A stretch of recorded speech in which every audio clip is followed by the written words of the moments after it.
நண்பர்களே, கிரிக்கெட்டின் மகா கும்பம் என்றால் அது ஐபிஎல் தான். இங்கே ஒவ்வொரு நாளும் புதிய வரலாறு படைக்கப்படுவது வழக்கம்தான். ஆனால் சில வரலாறுகள் உண்டு. அவற்றை வரும் தலைமுறைகளும் ஒருபோதும் மறக்க முடியாது. ஐபிஎல் 2026இல் அத்தகைய ஒரு அரிய வரலாறு நடந்தது. கவுகாத்தி பர்சாபாரா ஸ்டேடியத்தில் ராஜஸ்தான் ராயல்ஸுக்கு சொந்தமான 15 வயது இளைஞன் வைபவ் சூரியவம்சி உலக கிரிக்கெட்டையே முழுவதுமாக குலுக்கிவிட்டான். ராயல் சேலஞ்சர்ஸ் பெங்களூரு முதலில் பேட்டிங் செய்து 200 ரன்கள் என்ற பெரிய ஸ்கோரை நிறுத்தியது. 20ல இவ்வளவு பெரிய இலக்கை சேஸ் செய்வது யாருக்கும் மன அழுத்தம்தான். எல்லோரும் நினைத்தார்கள் ஆர்சிபியின் அனுபவம் வாய்ந்த பவுலர்கள் இதை எளிதாக காப்பாற்றிவிடுவார்கள் என்று. ஆனால் யாரும் எதிர்பார்க்கவில்லை. ராஜஸ்தான் அணியில் சஞ்சு சாம்சனை ஒதுக்கிவிட்டு அபிஷேக் சர்மாவை எடுத்துக்கொண்டார்கள். முதல் விக்கெட்டுகள் வேகமாக விழுந்தன. அழுத்தம் அதிகரித்தது. அப்போது 15 வயது வைபவ் சூரியவம்சி மைதானத்திற்குள்ள அடியெடுத்து வைத்தான். முழு ஸ்டேடியமும் அமைதியில் மூழ்கியது. ஒரு சிறு பையன் உலகின் மிகவும் ஆபத்தான பவுலர்களை எதிர்கொள்ளப் போகிறான். ஆனால் அவன் கண்களில் பயமில்லை, அழுத்தமில்லை, வெறும் தன்னம்பிக்கை மட்டுமே.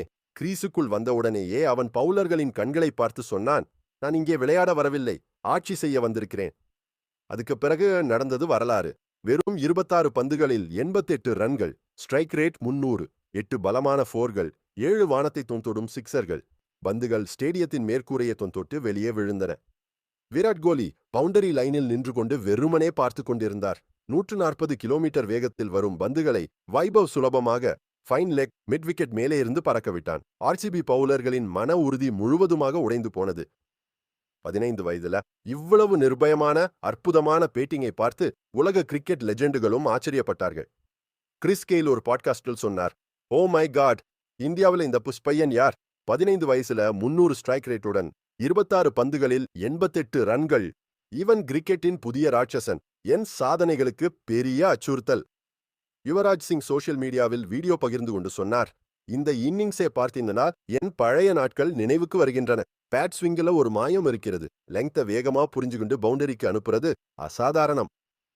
மகேந்திர சிங் தோனி இன்னும் ஆழமாக பகுப்பாய்வு செய்தார். உலகம் 78 ரன்களை பார்க்கிறது. ஆனால் நான் அவன் மன உறுதியை பார்க்கிறேன். 200 ரன்கள் இலக்கை சேஸ் செய்யும் போது கண்மூடித்தனமாக அடிக்காமல் புத்திசாலித்தனமா கேப்களை தேடிய ஆடினான். இது வெறும் வலிமை அல்ல, அமைதியான மூளையின் வேலை.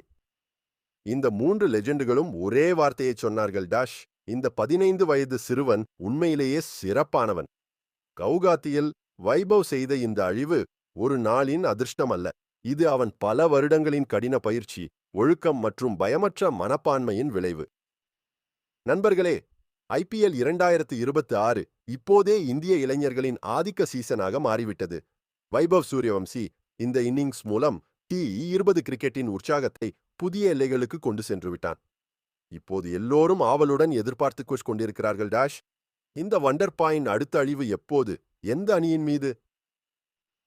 ஒரு விஷயம் மட்டும் உறுதி, வைபவ் சூரியவம்சி என்ற இந்த புயல் இனி எளிதில் நிற்கப் போவதில்லை. தோனி, யுவராஜ், கெயில் போன்ற பெரியவர்களின் ஆதரவு அவன் தன்னம்பிக்கையை 7வது வானத்திற்கு உயர்த்தியுள்ளது. இப்போது அவன் தோள்களில் பெரிய பொறுப்பு வந்துள்ளது. வைபவ் இந்த ஃபார்மை தொடர்ந்து ராஜஸ்தானுக்கு டிராபியை கொண்டு வர வேண்டும். இந்திய அணியின் கதவுகளும் நிரந்தரமாகத்தான் திறக்க வேண்டும். நண்பர்களே, உங்கள் கருத்து என்ன? வைபவ் எதிர்காலத்தில் விராட், ரோஹித் சாதனைகளை உடைக்க முடியுமா? உங்கள் எண்ணங்களை கமெண்ட்டுகளில் சொல்லுங்க. ஐபிஎல் லேட்டஸ்ட் அப்டேட்களுக்கு சேனலை இப்போதே சப்ஸ்கிரைப் பண்ணுங்க.